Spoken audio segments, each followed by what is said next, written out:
आज हम आपको एक कथा का श्रवण करा रही हूँ जो सुनने मात्र से आपके जीवन में सुख, संपत्ति और धन की वर्षा होगी। तो चलिए कथा को प्रारंभ करते हैं। अगर आप यह कहानी सुन रहे हैं तो पूरा सुनिए। इस कथा को आधा अधूरा छोड़कर जाने की गलती मत करिएगा, क्योंकि इस पवित्र कथा को पूरा सुनने से मन चाहा फल की प्राप्ति होगी। इसलिए इस कथा को पूरा सुने। आप शिव भक्त हैं तो भोलेनाथ का अनादर ना करें। भगवान शिव माता पार्वती से कहते हैं, मानव को जो चाहिए वो मिलकर रहेगा। लेकिन कलयुग के भाग दौड़ भरी जिंदगी में आज हर कोई इंसान बेहतर और सफलता के लिए दौड़ रहा है, लेकिन उनमें से कुछ ही अपने लक्ष्य को प्राप्त कर पाते हैं, जबकि ज्यादातर लोग कभी भी अपने लक्ष्य तक पहुंच नहीं पाते। और जब भी इंसान अपने लक्ष्य की ओर कदम बढ़ाते हैं, तब इंसान के मन में तरह तरह के विचार उठने लगते हैं, जैसे कि मैं ये कर पाऊंगा या नहीं, मैं इसमें असफल तो नहीं हो जाऊंगा, इसमें तो बहुत समय लगेगा, लेकिन मेरे पास इतना समय है ही नहीं, मेरे इस काम को देखकर लोग क्या कहेंगे, वगैरह वगैरह। लेकिन इन सब में सबसे बड़ा डर यही है कि मैं सफल हो सकता हूँ या नहीं। हे देवी, आज के इस कथा के माध्यम से जानेंगे कि असफलता को, डर को कैसे दूर किया जाए, और साथ ही हम ये भी जानेंगे कि इंसान के मन में असफलता का ये डर क्यों पैदा होता है और इसका आखिर कारण क्या है। तो चलिए कहानी शुरू करते हैं। बहुत समय पहले की बात है कि एक बौद्ध भिक्षु पहाड़ों से घिरे घने जंगल के पास अपनी कुटिया बनाकर रह रहा था। वो बौद्ध भिक्षु बहुत बुद्धिमान और आत्मिक ज्ञानी व्यक्ति थे। दूर दूर से लोग उनके पास अपनी समस्या लेकर आया करते थे और वो बहुत ही समझदारी से उनकी समस्या का समाधान करते थे। एक दिन वह एक पास के गांव में चावल लेने के लिए गए, और जब वो वापस लौट रहे थे तो रास्ते में एक युवक ने उनको रोक लिया और कहता है, हे महात्मा, मैंने सुना है कि आप किसी भी समस्या को बहुत ही समझदारी से सुलझाते हैं, और मैंने कई लोगों से आपके आत्मज्ञान के कई किस्से भी सुने हैं। इसीलिए मैं आपसे कुछ पूछना चाहता हूँ कि हमें किसी भी कार्य में असफलता का भय क्यों रहता है, और हम बिना डरे अपने किसी भी लक्ष्य को कैसे प्राप्त कर सकते हैं। यह सुनकर बौद्ध भिक्षु मुस्कुराए और कहा, मैं आपके इस सवाल का जवाब जरूर दूंगा, और इसके बाद आपकी सारी समस्याएं भी खत्म हो जाएंगी। लेकिन उससे पहले तुम्हें मेरे साथ मेरी कुटिया तक चलना होगा। वह युवक उस बौद्ध भिक्षु के आत्मज्ञान की परीक्षा लेना चाहता था और देखना चाहता था कि क्या वो सही में बहुत बड़े आत्मज्ञानी है भी या नहीं। इसीलिए वह युवक उनके साथ कुटिया तक जाने को तैयार हो गया, और इसके बाद बौद्ध भिक्षु उस युवक को अपनी कुटिया में ले गए। लेकिन तब तक शाम हो चुकी थी और वो दोनों भी पैदल यात्रा से थक गए थे और भूखे प्यासे थे। इसलिए बौद्ध भिक्षु ने उस युवक से कहा, बेटा, अभी तुम भोजन करके आराम करो, तुम्हारे सवाल का जवाब मैं सुबह दूंगा। और फिर वो दोनों खाना खाकर सोने चले गए। और अगली सुबह जब वो युवक उठा तो बौद्ध भिक्षु ने उस युवक से कहा, चलो मेरे साथ, आज मैं तुम्हें जंगल में घुमाने ले चलता हूँ। और वो दोनों जंगल में निकल गए, और थोड़ी देर बाद वो एक बड़ी सी गुफा के पास पहुंच गए। और बौद्ध भिक्षु ने गुफा की तरफ इशारा करते हुए कहा, चलो आज मैं तुम्हें इस गुफा के दर्शन करवाता हूँ।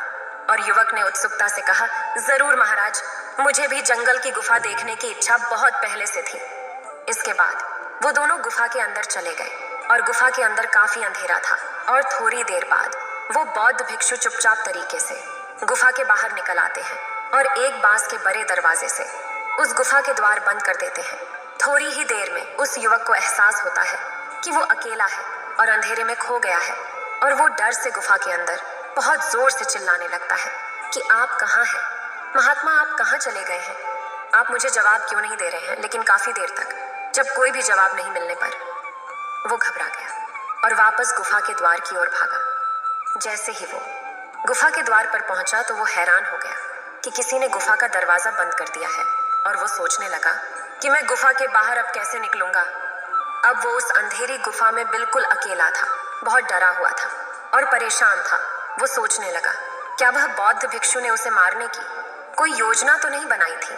अब वो गुफा में इधर उधर घूमने लगा और रास्ता खोजता रहा, लेकिन उसे कोई रास्ता नहीं सूझ रहा था, और अब उसे बहुत प्यास और भूख भी लगने लगी। इसीलिए वो एक जगह चुपचाप बैठ गया और अपने मन को शांत करने की कोशिश करने लगा।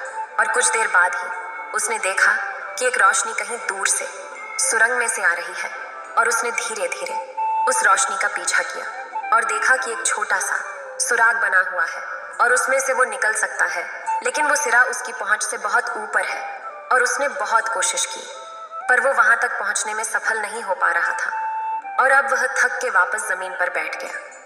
फिर थोड़ी देर बाद उसने पाया कि गुफा के अंदर बहुत से छोटे मोटे पत्थर पड़े हुए हैं और उसको एक उपाय सूझा। वह फौरन उठ खड़ा हुआ और उसने पत्थरों को इकट्ठा कर करके अपने लिए पत्थरों की एक सीढ़ी बना ली। उस समय उसने अपनी सारी भूख प्यास भुलाकर अपना सारा ध्यान एक ही जगह केंद्रित किया और वो उन पत्थरों पर चढ़ के उस छोटे से सुरंग तक पहुंच गया। और जैसे ही वो ऊपर चढ़ा, तभी अचानक उसने देखा कि वो बौद्ध भिक्षु भी वहां खड़े थे और उसको अपना हाथ बढ़ा रहे थे। फिर युवक बौद्ध भिक्षु का हाथ पकड़कर तुरंत गुफा से बाहर निकल आया और वो जैसे ही बाहर निकला, वह उस बौद्ध भिक्षु पर गुस्से से चिल्लाने लगा, क्या आप पागल हो गए हो? आपने मुझे इस अंधेरी गुफा में अकेले को छोड़ दिया और आप खुद बाहर आ गए। क्या आप जानते हैं कि मैं कितना डर गया था और मैं कितना प्यास से तड़प रहा था? तब वह बौद्ध भिक्षु ने मुस्कुराते हुए कहा, शांत हो जाओ मेरे बच्चे, लो पहले पानी पियो। युवक ने तुरंत थोड़ा पानी पिया और शांत होकर फिर कहा, हे महात्मा, मुझे अपने गुस्से के लिए क्षमा करें, लेकिन मुझे बताएं कि आपने ऐसा क्यों किया? तब बौद्ध भिक्षु ने उस युवक से कहा, बच्चे अब मेरी बात ध्यान से सुन लो। तुम केवल अपने दो कारणों से इस गुफा से बाहर निकल पाए और उन्हीं कारणों ने तुम्हें उस गुफा से बाहर आने पर मजबूर कर दिया। पहला कारण है कि तुम बहुत प्यासे थे, भूखे थे और डरे हुए थे। और दूसरा कारण है तुम्हें गुफा में घुटन महसूस हो रही थी। लेकिन अब मैं तुम्हें कुछ मुख्य कारण बताता हूँ जिनकी वजह से तुम इस गुफा से बाहर निकल पाए। पहला कारण, क्योंकि उस गुफा में और कोई नहीं था जो तुम्हें बता सके कि इस अंधेरे में तुम इतनी ऊंची सुरंग के सिरे तक नहीं पहुंच पाओगे और ये काम तुम्हारे लिए असंभव था। और दूसरा कारण यह है कि तुम्हारे साथ वहां कोई नहीं था यह बोलने के लिए कि चलो कोई दूसरा और आसान सा रास्ता ढूंढते हैं। मेरे बच्चे, सफलता प्राप्त करने का भी यही नियम है। मैंने तो बस तुम्हें यह दिखाया है कि सफलता कैसे प्राप्त कर सकते हैं इस छोटी सी परीक्षा से, लेकिन वास्तविक दुनिया इससे भी कहीं अधिक मुश्किल और जटिल है। अक्सर हमें सलाह देने के लिए बहुत से लोग मिलते हैं जो खुद कुछ नहीं कर पाए हैं जीवन में, लेकिन हमें ज्ञान जरूर देंगे कि ऐसा मत करो, ये बहुत कठिन है, तुमसे ना हो पाएगा। इससे अच्छा है कि तुम कुछ आसान काम करो, तो उसमें तुम्हें अवश्य सफलता मिलेगी। और इस तरह से हमारा मन भटकने लगता है और हम खुद पर शक करने लगते हैं। फिर वह सफलता प्राप्त करना एक लंबी यात्रा के समान लगता है, लेकिन वही हमारा दिमाग घंटे घंटे भर घूमता रहता है और कुछ महीनों तक लक्ष्य को पाने की कोशिश के बाद हमारी सोच बदलने लग जाती है और हम उस रास्ते को छोड़कर अलग रास्ते पर चलने लगते हैं। फिर बौद्ध भिक्षु कहते हैं, बच्चे, गौतम बुद्ध अक्सर ये बात कहा करते थे कि हम समस्याओं को तभी देखते हैं जब हमारा ध्यान अपने लक्ष्य पर नहीं होता है। और ये 100% सच बात है। जैसे जब कोई तीरंदाज निशाना लगाने वाला होता है तो वो एक आंख बंद कर लेता है और दूसरी आंख से केवल लक्ष्य को देखता है। इसी तरह हम सभी असफलताओं से डरते हैं जब हमारा ध्यान अपने लक्ष्य पर नहीं बल्कि रास्ते में आने वाली कठिनाइयों पर ही केंद्रित होता है। तुम भी गुफा से बाहर तभी निकल पाए थे क्योंकि गुफा के अंदर तुम्हें कुछ भी नहीं दिखाई दे रहा था, बस कुछ छोटे से सिरे से आने वाली रोशनी को छोड़कर। और अगर उस गुफा के अंदर रोशनी होती तो वहां के बड़े बड़े गड्ढे और कीड़े मकोड़े देखकर तुम डर जाते और वहीं घूमते रहते। इसीलिए तुम अपना सारा ध्यान अपने लक्ष्य पर ही लगाओ और इस बात पर ध्यान देना बंद कर दो कि आसपास क्या हो रहा है और लोग क्या कह रहे हैं, आपके दोस्त और रिश्तेदार क्या कर रहे हैं, वो तुम्हारे बारे में क्या सोच रहे हैं। ये सब देखना बंद करो और अपने काम से काम रखो। और फिर देखना, जब एक दिन तुम्हारा समय आएगा तो लोग खड़े होकर तुम्हारे लिए तालियां बजाएंगे। और ये कहकर बौद्ध भिक्षु चुप हो जाते हैं। और फिर कुछ देर बाद युवक बौद्ध भिक्षु से कहता है, हे महात्मा, आपने आज मेरी आंखें खोल दी। मैं अब आपकी हर बात में ज्ञान को देख सकता हूँ। आप सच में बहुत समझदार और आत्मज्ञानी हैं। इसीलिए आपकी बुद्धि का भी सभी सम्मान करते हैं। और मैं आपसे वादा करता हूँ कि आज से मेरे मन में कभी भी असफलता का डर नहीं रहेगा। मैं केवल अपने काम पर ध्यान दूंगा और जल्द ही मैं खुद को एक सफल इंसान के रूप में इस दुनिया को दिखाऊंगा।